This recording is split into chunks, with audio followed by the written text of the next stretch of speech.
Баршаңызға сәлем, мен YouTube каналыма қош келдіңіздер. Каналға тіркеліп, лүпіл басып қолдап отыруды ұмытпаңыздар. Бүгін сіздермен осындай керемет нәрлі пирогтың рецептімен бөлісемін. Бізге керек заттар 200 грамм ұн, 2 жұмыртқа, 100 грамм қаймақ, 100 грамм қант, бір қопсытқыш және бөлме температурасында еріп тұрған 170 граммдағы сары май. Алдымен сары майға қантымызды қосып, қанты ерігенше блендермен жақсылап езіп шығамыз. Енді осы массаға қаймағымызды және 2 жұмыртқамызды қосып, тағы да бір араластырып шығамыз. Ендігі кезекте ұн мен қопсытқышты салып, бір келкі қою қаймақ секілді масса болғанша қамырымызды жақсылап араластырып аламыз. Біздің қамырымыз дайын. Енді бір шетке қойып, салмамызды жасауға кірісеміз.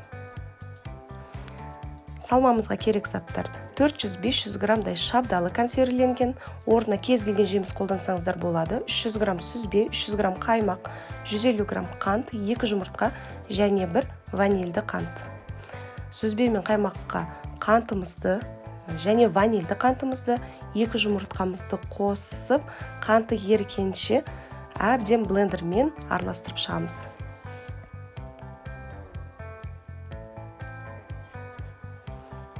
Біздің салмамыз дайын. Енді формамызға пергамент қағазын төсеп, шет-шетін сары май жабып шығамыз. Яғни біздің пирогымыз жабысып қалмау үшін.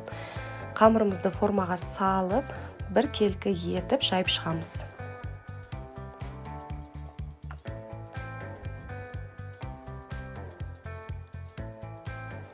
Енді осы қамырымыздың үстіне консервіленген шабдалымызды саламыз. Шабдалыларды нығыздап салудың қажет жоқ, бос қою керек. Айтқандай-ақ шабдалының орнына кез келген жеміс-жидек қолдансаңыздар бола береді. Енді осының үстіне біз құймамызды құйып шығамыз. Алдын ала духовкамызды 170 градусқа қыздырып аламыз. Міндетті түрде 170 градуста 1 сағат пісіреміз. Мінекей біздің пирогымыз дайын, өте керемет, өте дәмді болып шығады. Осылай қант ұнтағымен және де кез келген жеміс-жидектермен әсемдеп ұсынсаңыздар болады. Рецепт ұнаса сіздерден қолдау күтемін. Каналға тіркеліп, каналдың көркеюіне себепкер болыңыздар. Барлықтарыңыз назарларыңызға рахмет. Тағамдарыңыз дәмді, шайлеріңіз тәтті болсын. Сіздермен болған мен Рахатай.